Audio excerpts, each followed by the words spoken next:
مجھے اپنے سوتیلے بھائی سے سخت نفرت تھی، شدید ترین نفرت تھی۔ اتنی شدید نفرت کہ میں بیان نہیں کر سکتا تھا۔ اس سے بھی نفرت تھی اور اپنی سوتیلی ماں سے بھی، جس نے میرے باپ سے شادی کی اور اپنے پہلے شوہر کا بچہ بھی اپنے ساتھ لے آئی تھی، میرے مقابل میں کھڑا کرنے کے لیے، میرے حق پر ڈاکہ ڈالنے کے لیے۔ جس دن میرے باپ نے دوسری شادی کی، میں بہت رویا تھا، سب سے لڑائی کی تھی، اپنی دادی سے، اپنی چچا سے۔ میں نے کہا کہ آپ لوگوں نے میرے باپ کی دوسری شادی کیوں کروائی ہے؟ کیوں میرے سر پر ایک سوتیلی ماں کو لے کر آئے ہیں؟ میری دادی نے ایک زوردار تھپڑ کھینچ کر میرے منہ پہ مارا تھا۔ کہنے لگی، تمہارا زیادہ دماغ خراب نہیں ہو گیا؟ میں اس وقت 12 سال کا تھا، سمجھدار تھا۔ میں نے کہا کہ میں کسی بھی عورت کو اپنے گھر میں برداشت نہیں کر سکتا، وہ بھی اپنی ماں کے کمرے میں۔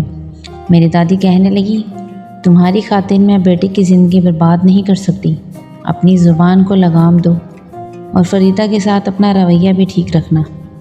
ہم جوائنٹ فیملی میں رہتے تھے۔ 12 سال میرے ماں باپ نے میرے خوب نخرے اٹھائے تھے۔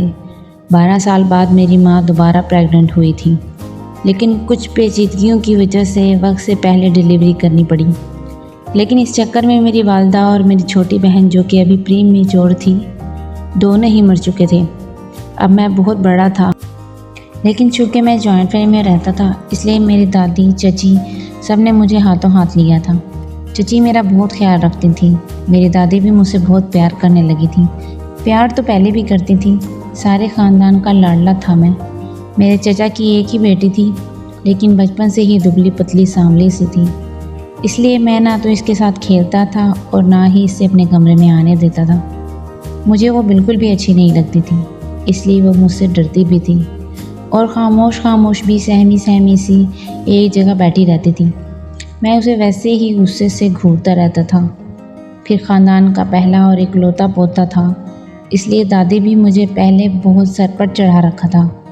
لیکن میری والدہ کے انتقال کے بعد 1-1.5 مہینہ مجھ سے ہمدردی جتانے کے بعد سب کو میرے باپ کی دوسری شادی کی فکر لگ گئی تھی کہ جوان جہاں بیٹا ہے ساری زندگی یوں نہیں گزار سکتا۔ لیکن میں نے تماشا کھڑا کر دیا تھا۔ میں نے کہا تھا کہ میں کسی بھی عورت کو یہاں پر اپنی دوسری ماں کی حیثیت سے نہیں آنے دوں گا۔ لیکن اس وقت میری دادی، میرے چچا میرے خلاف کھڑے ہو گئے۔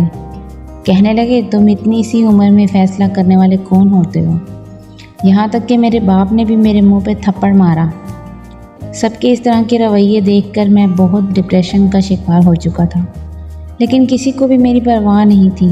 سب کو یہ تھا کہ ان کا جوان جہان بیٹا ساری عمر ایسا نہ رہ جائے۔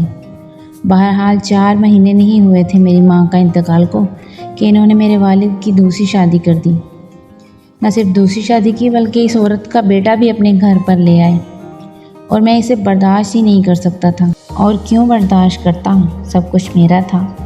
میں نے تو آج تک کبھی اپنا کھلونا اپنی چچا زاد مہرین سے بھی شیئر نہیں کیا تھا، اور میرا باپ کہہ رہا تھا کہ مجھے اپنا کمرہ اس 8 سالہ سوتیلے بھائی سے شیئر کرنا تھا۔ میں نے کہا، میرے کمرے میں کوئی نہیں آئے گا۔ میرے جارحانہ انداز پر میرے باپ نے مجھے سب کے سامنے ڈانٹنا شروع کر دیا۔ کہنے لگے کہ یہ تمہارا گھر نہیں ہے، ہمارا گھر ہے، اور یہاں ہماری بات چلے گی۔ خبردار تم نے انس کو کچھ بھی کہنے کی کوشش کی تو میں اس کے ساتھ کوئی بھی برا رویہ رکھتا تو سبھی مجھ پر چڑھ جاتے، مجھے ڈانٹتے پیٹتے۔ اور وہ دوسری عورت دل ہی دل میں شاید بے حد خوش تھی کہ اس کے بیٹے کو آدھے کمرے کی حقداری مل گئی۔ وہ میری ہر چیز پر حق جماتا تھا، اور یہ چیز تو میں کبھی بھی برداشت نہیں کرتا۔ بہرحال اپنی دادی کا تھپڑ اور اپنے باپ کا تھپڑ کھا کر میں چپ سا ہو گیا تھا۔ میرے کمرے میں ایک ہی سنگل بیڈ تھا، لیکن اب 2 لگ چکے تھے۔ وہ چپ چاپ ایک طرف بیڈ پر جا کر لیٹ گیا۔ ظاہر ہے نیا تھا، ہمارے گھر سے نا واقف تھا، پھر میرا جارحانہ رویہ بھی دیکھ چکا تھا، شاید کچھ ڈرپوک بھی تھا۔ میں نے کمرے میں آتے ہی اسے کہہ دیا کہ خبردار، جو تم نے اپنے کمرے کو آپ کو کمرے کا مالک سمجھنے کی کوشش کی، یہ میری کسی بھی چیز پر حق جمانے کی کوشش کی، میری کسی چیز کو ہاتھ مت لگانا۔ وہ چپ چاپ سر جھکائے، گردن جھکائے، پہلے تو میری باتیں سنتا رہا، پھر خاموشی سے بیڈ پر لیٹ گیا۔ مجھے سسکیوں کی آواز سن کر لگا جیسے وہ رو رہا ہے۔ میں نے کہا، میں سونا چاہتا ہوں، میرے سر میں درد ہے اپنی آواز بند کرو۔ میری یہ بات سن کر اس نے اپنے منہ پر تکیہ لے لیا، شاید اپنی سسکیاں دبانا چاہتا تھا جو کہ اس کے قابو سے باہر تھیں۔ کچھ ہی دیر میں میں سو چکا تھا۔ وہ پتہ نہیں کب سویا تھا، لیکن رات کا نہ جانے کون سا ایسا پہر تھا کہ جب وہ امی کہہ کر اٹھ بیٹھا، امی امی پکار رہا تھا۔ میری آنکھ کھل گئی۔ میں نے دیکھا تو بیڈ پر بیٹھا رو رہا تھا، پورے کا پورا کانپ رہا تھا۔ میں نے کہا تمہیں کیا ہوا ہے؟ کہنے لگا مجھے اپنی امی کے پاس جانا ہے۔ میں نے کہا بھول جاؤ اپنی امی کو، تمہاری ماں بہت خود غرض ہے جیسے میرا باپ خود غرض ہے۔ ان دونوں کو صرف اپنی زندگی سے پیار ہے۔ اس وقت تمہاری ماں کو تمہاری کوئی فکر نہیں ہے، اور اب تم نے چلانے کی یا چیخنے کی کوشش کی یا تم روئے تو میں تمہارے منہ پر تھپڑ دے ماروں گا۔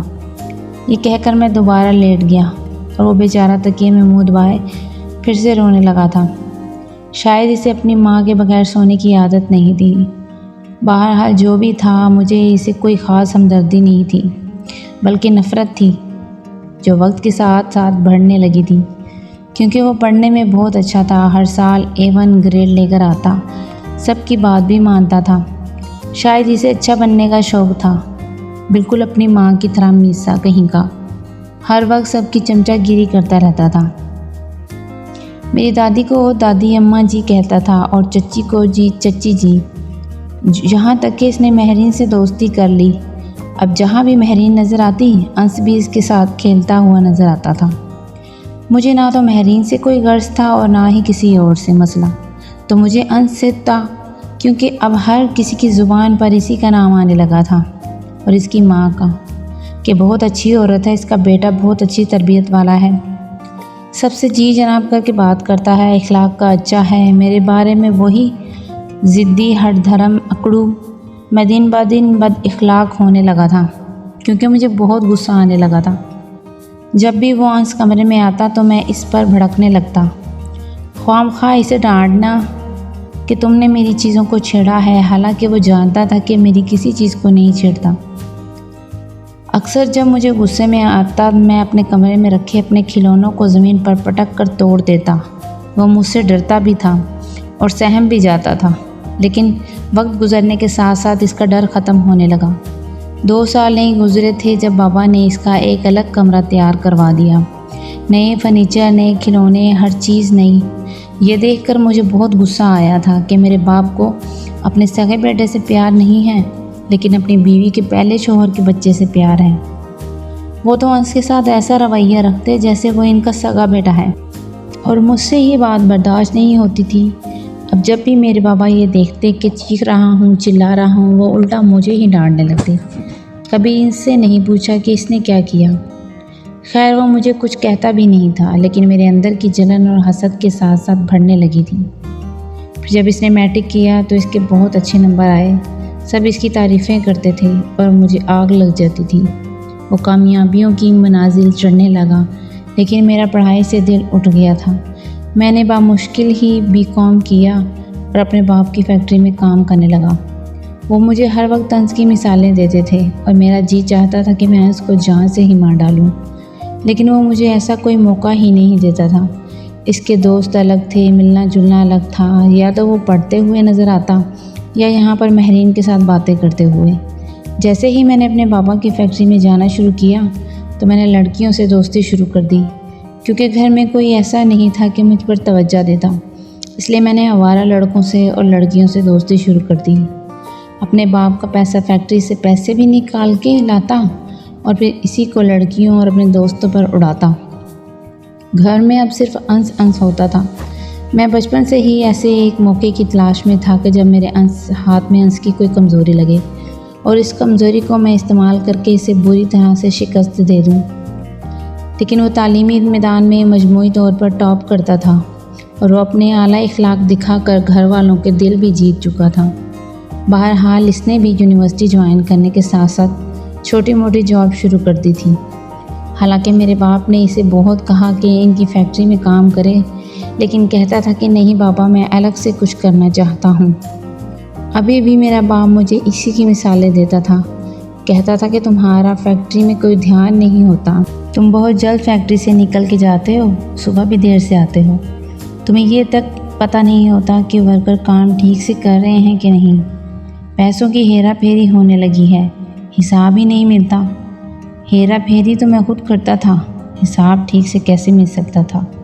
لیکن میں اپنے باپ کی چپ چاپ سن لیتا تھا۔ کہتے تھے کہ انس کو دیکھو، یونیورسٹی میں پڑھ رہا ہے اور جاب بھی کرتا ہے، اسے بہت جلد ہی یہ لڑکا ایک کامیاب بزنس مین بن جائے گا اور تم بس میرے ہی آسرے پر پڑے رہنا۔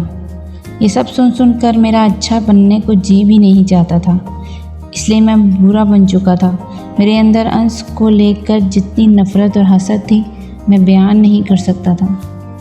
میرے بس میں ہوتا تو میں اس کی سانسیں چھین لیتا، اس سے جینے کا حق چھین لیتا۔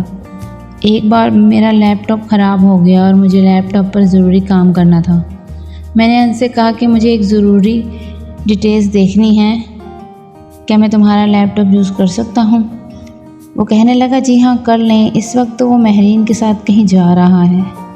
میں نے جیسے ہی اس کا لیپ ٹاپ کھولا تو کچھ میں نے دیکھا میرے ہوش اڑانے کے لیے کافی تھا۔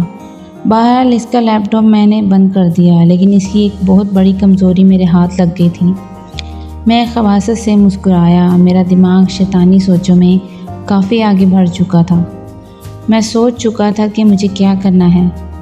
مہرین BA کر چکی تھی اور آج کل چچی اسے کھانا بنانا سکھا رہی تھی۔ یوں تو وہ مجھے کبھی بھی اچھی نہیں لگی تھی، کیونکہ خوبصورت لڑکیوں میں اس کا شمار نہیں ہوتا تھا۔ ہاں بس مناسب سی تھی، رنگت گندمی تھی، دبلی پتلی سی لڑکی تھی، البتہ بال بہت خوبصورت اور لمبے تھے۔ میں نے آج سے پہلے کبھی اسے غور سے نہیں دیکھا تھا۔ پہلی بار رات کا کھانا کھاتے ہوئے میں اسے بڑے غور سے دیکھ رہا تھا، بہت کچھ نوٹ بھی کر رہا تھا۔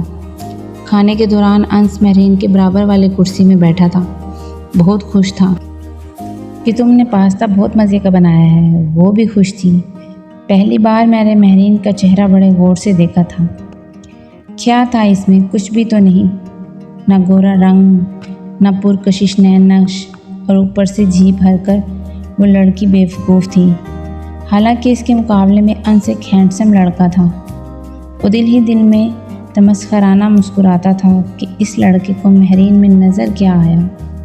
بہرحال میرے نزدیک بس اس بات کی اہمیت تھی کہ مجھے کسی بھی قیمت پر انس کی محبت کو اس سے چھیننا ہے، جیسے اس نے مجھ سے میرا سب کچھ چھین لیا تھا۔ اس کے لیے ضروری تھا کہ میں اپنا رویہ مہرین سے ٹھیک کرتا، کیونکہ آج تک میں نے اس سے ہمیشہ غصے سے ہی بات کی تھی، اسے بات بات پر ڈانٹ دیتا تھا۔ حالانکہ ہمارے گھر پر ملازم موجود تھے، لیکن میری چچی نے کچن کو سمیٹنے اور صاف کرنے کی ذمہ داری مہرین پر لگا رکھی تھی۔ رات کو کھانے کے بعد جب لوگ اپنے کمرے میں چلے جاتے تو وہ برتن دھو کر کچن صاف کر کے ہی اپنے کمرے میں جاتی تھی۔ میں نے جب دیکھا کہ وہ اکیلی کچن میں ہے تو خاموشی سے کچن میں آ گیا۔ وہ اس وقت سنک میں برتن دھو رہی تھی۔ میں نے اسے پکارا مہرین، تو وہ یکدم پلٹی تھی، مجھے دیکھ کر گھبرا گئی، کہنے لگی جی احتشام بھائی۔ اسے لگا اب بھی میں اسے ڈانٹوں گا یا غصے سے بات کروں گا۔ میں نے کہا اگر تمہیں زحمت نہ ہو تو کیا تم میرے لیے کافی بنا دو گی؟ میری بات سن کر کہنے لگی میں بنا دیتی ہوں۔ میں نے کہا تھینکس مہرین، ایسے کرو 2 کپ کافی کے بنا کر لانا، لاؤنج میں لے آؤ۔ وہ کہنے لگی 2 کپ؟ آپ 2 کپ کافی پئیں گے؟ اس نے حیرت سے پوچھا۔ میں نے کہا کہ میں تمہیں پاگل نظر آ رہا ہوں، 2 کپ کیوں پیوں گا؟ 1 کپ تم پی لینا اور 1 کپ میں۔ کہنے لگی میں کیوں؟ میں نے کہا کہ تم کافی نہیں پیتی۔ کہنے لگی پیتی ہوں۔ میں نے کہا بس ٹھیک ہے 2 کپ کافی بنا کر لے آؤ۔ وہ بے حد حیران تھی، کیونکہ آج تک کبھی میں نے اس کے ساتھ کافی تو دور کی بات، کبھی 1 گلاس پانی بھی نہیں پیا تھا۔ میں جا کر لاؤنج میں بیٹھ گیا۔ کچھ ہی دیر بعد وہ کافی کے 2 کپ لے کر لاؤنج میں آ گئی۔ سامنے رکھے ٹیبل پر اس نے ایک کافی کی ٹرے رکھی، پھر ساتھ برش میں کافی کا کپ ڈال کر میرے سامنے پیش کیا۔ میں نے جان بوجھ کر پکڑنے کے بعد کہ ہاتھ کو چھوا تھا۔ وہ بری طرح سے نروس ہوئی تھی کہ ہاتھ سے کافی کا کپ گرنے لگا تھا۔ جب میں نے کپ پکڑا اور مسکرانے لگا، وہ اپنا کپ لے کر اپنے کمرے میں جانے لگی تھی۔ میں نے کہا مہرین کہاں جا رہی ہو؟ یہاں بیٹھو نا۔ وہ کہنے لگی میں آپ کے ساتھ بیٹھوں؟ میں نے کہا ہاں میرے ساتھ بیٹھو، کیوں میرے ساتھ بیٹھ نہیں سکتی تم؟ آج شاید میں اسے حیران کر رہا تھا کیونکہ اکثر کبھی بھی مجھے اپنے کمرے میں نظر آ جاتی تو میں ہر وقت بری طرح سے ڈانٹ کر کمرے سے باہر نکال دیتا تھا۔ وہ میرے برابر صوفے پر نہیں بیٹھی تھی بلکہ ٹیبل کی دوسری جانب نیچے کشن رکھ کر بیٹھ گئی اور کافی کی چھوٹے چھوٹے گھونٹ بھرنے لگی۔ چہرے سے لگ رہا تھا کہ وہ بہت نروس ہے اور اسے نروس ہونا بھی چاہیے تھا کیونکہ میں اسے بڑی بے باک نظروں سے دیکھ رہا تھا۔ حیرت کی بات ہے، ایک تو بڑا مشکل ہوتا ہے ایک ایسی لڑکی کو ٹکٹکی باندھے دیکھنا جس میں کوئی بھی خوبی نہیں۔ وہ لڑکی میرے معیار کی نہیں تھی، لیکن انس کا لیپ ٹاپ کھولتے ہی میں نے مہرین کی تصویر اس کے ڈیسک ٹاپ پر دیکھی تھی جس پر لکھا تھا مائی لو، اور جس طرح وہ اس پر مہربانی کرتا تھا، جس طرح ہر وقت اس کے آگے پیچھے ہوتا تھا، میں سمجھ سکتا تھا کہ وہ مہرین سے کتنی محبت کرتا ہے۔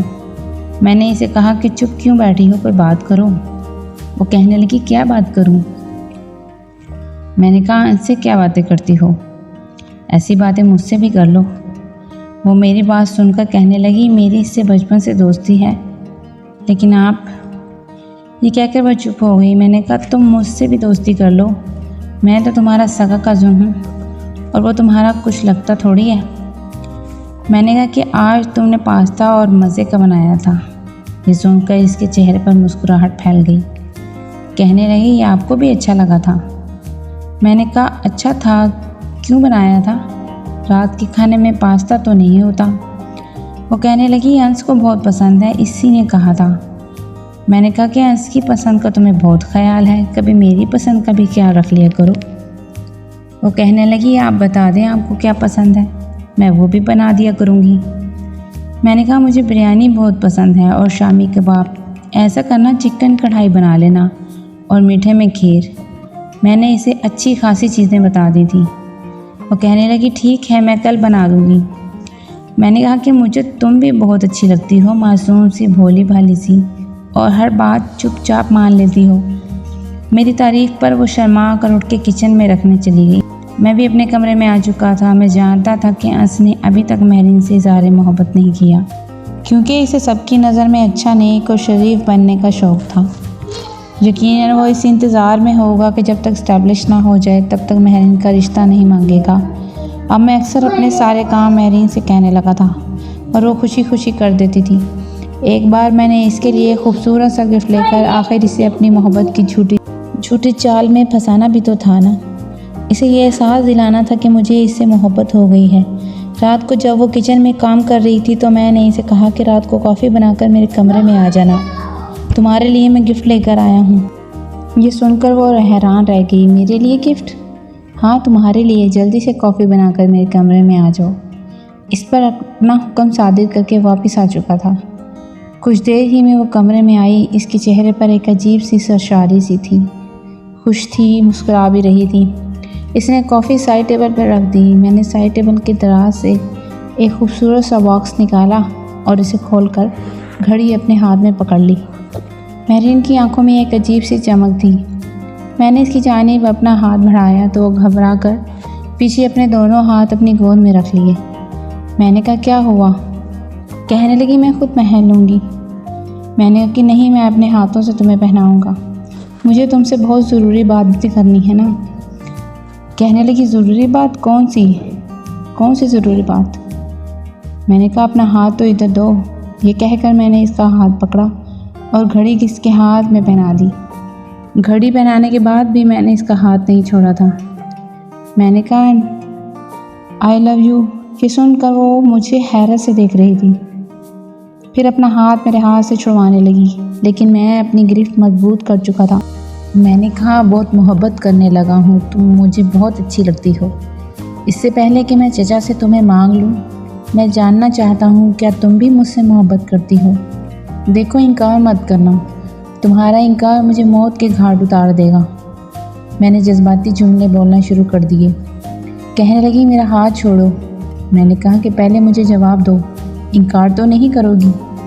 کہنے لگی مجھے نہیں پتہ۔ میں نے کہا میں تمہیں برا لگتا ہوں، مگر تم مجھے بہت اچھی لگتی ہو۔ تمہاری خوبصورت جھیل جیسی آنکھوں دیکھ کر میں مر جاؤں گا اگر تم نے انکار کیا تو۔ میری بات سن کر کہنے لگی، آہا پلیز ایسی باتیں نہ کریں، میں نے کیا، تمہیں پتہ ہے کہ میں برا نہیں تھا۔ تم جانتی ہو کہ سب لوگ گھر میں مجھے برا بھلا سمجھتے ہیں، اس لیے چڑچڑا ہو گیا تھا، لیکن باخدا مجھے تم شروع سے ہی اچھی لگتی تھی۔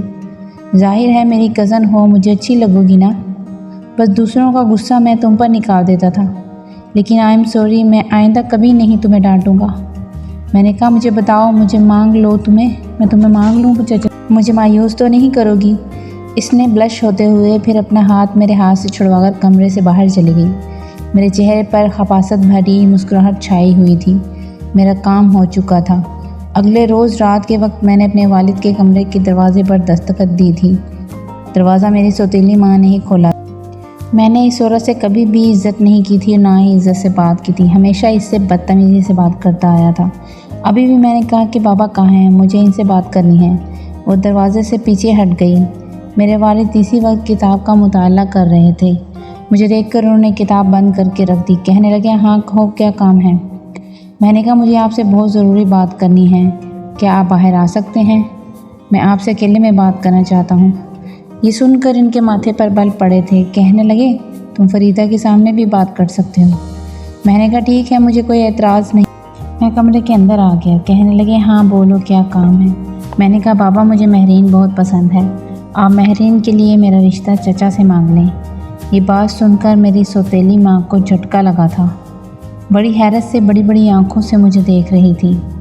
مجھے پتا تھا اس کا یہی ری ایکشن ہوگا، کیونکہ اس نے تو مہرین کو انس کے لیے پسند کر رکھا تھا، یا شاید انس کے جذبات مہرین کے لیے جانتی تھی۔ میرے والد کہنے لگے کہ مہرین سے؟ میں نے کہا ہاں مہرین، کیوں کیا ہوا؟ کیا میں ان سے شادی نہیں کر سکتا؟ میری کزن ہے اور مجھے بہت پسند ہے۔ وہ کہنے لگے ٹھیک ہے، میں عبداللہ سے بات کر کے دیکھتا ہوں کیا کہتا ہے۔ میں نے کہا بابا آپ نے بات نہیں کرنی، آپ نے چچا کو منانا ہے، ہر صورت راضی کرنا ہے۔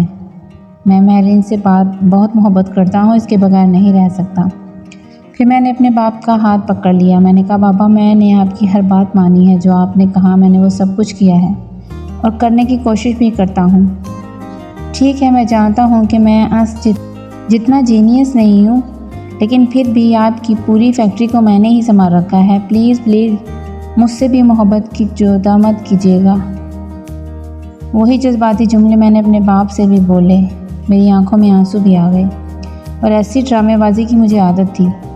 پتہ نہیں کیوں میرے باپ کے دل میں ایسا کون سا خون جوش مارا تھا کہ مجھے اپنے ساتھ لگا کر کہنے لگے، ٹھیک ہے اگر تم اتنی ہی سنجیدہ ہو تو میں کوشش کروں گا، لیکن دیکھو مہرین کی اجازت بھی ضروری ہے۔ ہمارے گھر میں جتنی اہمیت لڑکوں کو دی جاتی ہے، لڑکیوں کو بھی دی جاتی ہے۔ میں نے کہا وہ مجھ سے محبت کرتی ہے، انکار نہیں کرے گی، بے شک چچا اور چچی اس سے پوچھ لیں۔ میرے رشتے کی بات کیا چلی، دونوں ماں بیٹے کے چہرے پر افسردگی سی چھا گئی تھی۔ سب سے بری حالت انس کی تھی، اور اسے اداس دیکھ کر میں بہت خوش تھا، کیونکہ مہرین نے رضامندی دے دی تھی اور چچا اور چچی کو بھی کوئی اعتراض نہیں تھا۔ میری دادی بھی بہت خوش تھی۔ ہم دونوں کی منگنی تیار ہو گئی۔ 1 مہینے بعد ہماری منگنی تھی۔ میں اب مہرین سے صرف فون پہ بات کرتا تھا، کیونکہ مجھ سے ملنے پر اعتراض ہونے لگا تھا۔ وہ کہنے لگی، بتائیے اماں، مجھ سے منگنی کے کپڑوں کے بارے میں پوچھ رہی تھی، آپ بتائیں کیسے خریدیں؟ میں نے کہا ان سے پوچھ لو، تمہارا دوست ہے نا، تمہیں بہت اچھا مشورہ دے گا، بلکہ میں تو کہتا ہوں کہ اس کے ساتھ شاپنگ کے چلی جانا۔ وہ کہنے لگی، کیوں؟ مجھے تو آپ کی پسند کا پہننا ہے نا۔ میں نے کہا جو انس پسند کرے گا مجھے وہی پسند آئے گا، وہ میری چوائس کو جانتا ہے۔ کہنے لگی ٹھیک ہے۔ عجیب بے وقوف سی لڑکی تھی۔ میں چاہتا تھا کہ وہ انس سے میرے متعلق بات کرے تاکہ اس کا دل اچھے طریقے سے جلے، اسے تکلیف پہنچے۔ بہت مشکل ہوتا ہے اپنے محبت کو کھو دینا یا کسی اور کا ہوتے دیکھنا، اور دل سے یہ بھی بتانا کہ تم یہ لباس لینا ہے، اس میں تم احتشام کو اچھی لگو گی، اور میں چاہتا تھا کہ اس عزیز سے گزرے۔ بہرحال یہ سب چل رہا تھا۔ پھر ایسے ہی ہماری منگنی کا دن آ گیا۔ میری نظر انس پر تھی، جو اس وقت پورے ہال میں کونے کی کرسی پر بیٹھا تھا، اداس ہو رہا تھا۔ میں نے کہا ارے بھائی انس کہاں ہے؟ میری سوتیلی ماں کہنے لگی کہ وہ اپنے دوستوں کے ساتھ بیٹھا ہے۔ میں نے کہا یہ کیا بات ہے، میری منگنی ہے اور میرا بھائی ہی اس خاص موقع پر یہاں موجود نہیں ہے، بلائیں اسے۔ کچھ ہی دیر میں اسے اسٹیج پر بلا لیا گیا۔ اس کی آنکھوں میں آنسو جھلملا رہے تھے، بڑے ضبط سے گزر رہا تھا اور یہ دیکھ کر میرا دل چین کی بانسری بجا رہا تھا۔ میں نے کہا ارے یار تم کہاں گھومتے پھر رہے ہو، ادھر آؤ، اپنی بھابھی کے پاس بیٹھو۔ یہ سن کر کہنے لگا کہ نہیں مجھے نہیں بیٹھنا، آپ اپنی رسم ادا کریں۔ میں نے کہا ایسے کیسے نہیں بیٹھنا، بیٹھو نا دیور، بھابھی کا تو رشتہ ہی بہت مضبوط ہوتا ہے، پھر مہرین تمہاری بہترین دوست بھی تو ہے۔ میرے والد بھی کہنے لگے ہاں بیٹا بیٹھ جاؤ۔ کچھ فاصلہ رکھ کے مہرین کے برابر میں بیٹھ گیا۔ میرے والد نے مجھے انگوٹھی دی، میں نے مہرین کا ہاتھ پکڑا اور انگوٹھی اس کے ہاتھ میں پہنا دی اور پھر اس کا ہاتھ چھوڑا نہیں۔ سب لوگ ہنس رہے تھے لیکن انس اس کی نظریں میرے ہاتھ پر ہی تھیں۔ پھر بری ٹھنڈی آہیں بھرتا ہوا اٹھ کر چلا گیا۔ آج مجھے بڑے سکون کی نیند آئی تھی۔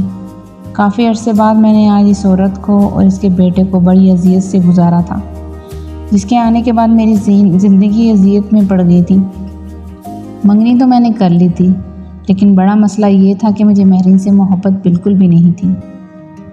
میں تو حسن کا دل دادا تھا، اس لیے میرے بہت ہی لڑکیوں سے افیئر تھے، اس لیے میں نے اپنا شوق باہر پورا کر لیتا تھا۔ منگنی ہونے کے بعد میں نے ہر کام کی ذمہ داری مہرین پر ڈال دی تھی، ہر کام کے لیے میں مہرین کو پکارتا تھا۔ کافی سلیقہ مند قسم کی لڑکی تھی۔ میری الماری روز کی بنیاد پر اسے صاف کرنی پڑتی تھی کیونکہ میں ایک شرٹ نکالتا تو 10 زمین پر گرتی تھی۔